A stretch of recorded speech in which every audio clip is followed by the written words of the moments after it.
Alors ce soir, je vais vous lire le témoignage de Françoise.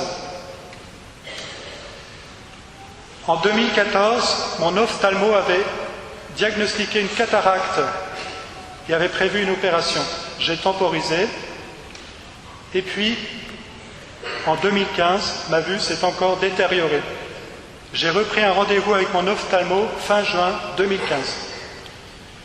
Le dernier jeudi de juin 2015, je suis venu à la prière de malade avec notre nièce atteinte de dépression.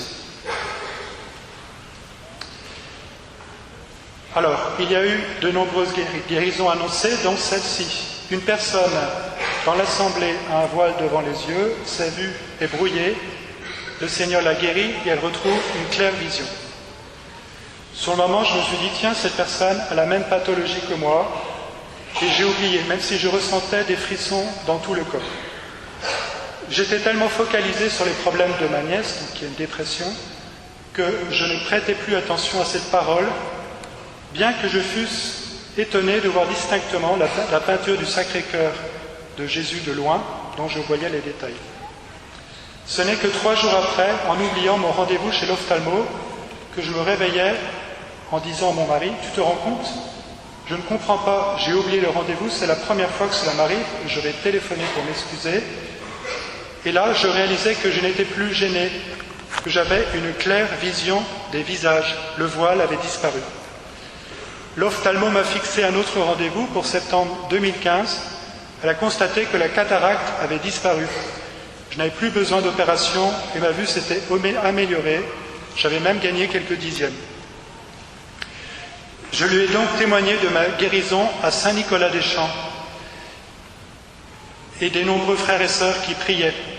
Elle m'a écouté dubitative, puis elle m'a raccompagné vers la porte de sortie et elle m'a dit « Pouvez-vous me redire le nom de l'église de Paris où vous êtes allé ?» Je rends grâce à Dieu pour ses merveilles et toutes celles qu'il accomplit aujourd'hui et chaque jour de notre vie. Demandez, vous recevrez, cherchez, vous trouverez, frappez et l'on ouvrira. Je continue à demander la guérison d'Héloïse, donc c'est sa nièce qui a une dépression, comme l'ami importun de l'Évangile.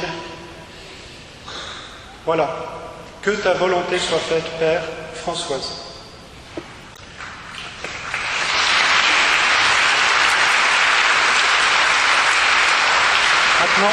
Maintenant, je vais donner quelques guérisons rapidement de personnes qui sont venues particulièrement témoigner au groupe d'écoute.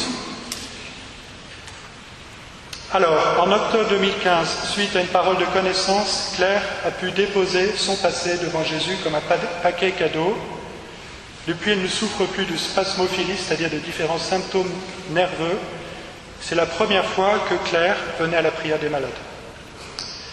Melaine est venue prier pour un sans-papier sur lequel elle veille. Elle est venue prier pour lui à la prière des malades. Il espérait avoir un statut de réfugié pour 1 an et il l'a obtenu pour 10 ans.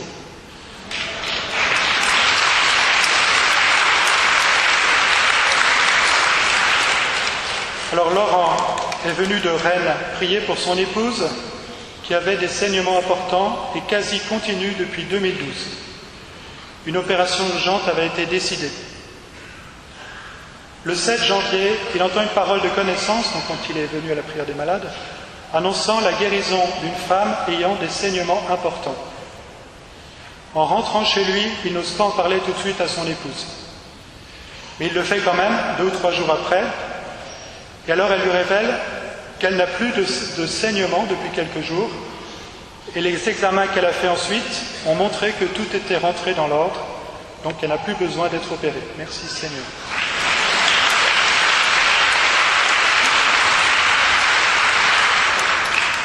Elisabeth avait du mal à marcher depuis 2 ans à cause de perte d'équilibre. Elle est venue le 25 juin 2015 à la prière des malades. Suite à une parole de connaissance, eh bien, tous ces problèmes d'équilibre ont disparu. Donc elle a pu marcher correctement, à nouveau. Elle a aussi été guérie par rapport à son sommeil, parce qu'elle a besoin de médicaments pour dormir. Et à partir de ce jour-là, elle n'a plus eu besoin de médicaments. Elle s'est sentie vraiment bien. Et elle pense aussi, mais bon, peut-être faut-il attendre encore plus, elle pense aussi avoir été guérie de ses troubles bipolaires, parce que depuis, elle n'a plus de problème depuis 1 an. Voilà, merci Seigneur pour ces différentes grâces que tu as données à Élisabeth. Voilà, puis des guérisons moins importantes, par exemple Claude, qui faisait des cauchemars nocturnes toutes les nuits, et suite à une parole de connaissance, il a été guéri. Et Suzanne, qui a été guérie de son énurésie, suite à une parole de connaissance le 7 janvier dernier. Voilà, merci Seigneur pour toutes ces grâces que tu as accordées. Nous autres. Nous savons que tu es présent au milieu de nous, que tu écoutes chacune de nos prières dans la douceur, dans l'humilité. Nous savons que nous pouvons avoir confiance en toi et que tu peux tout. Seigneur, nous voulons t'accueillir dans la foi. Maintenant, Jésus va venir au milieu de nous, dans le Saint-Sacrement que nous allons exposer sur l'autel et qui ensuite passera au milieu de nous.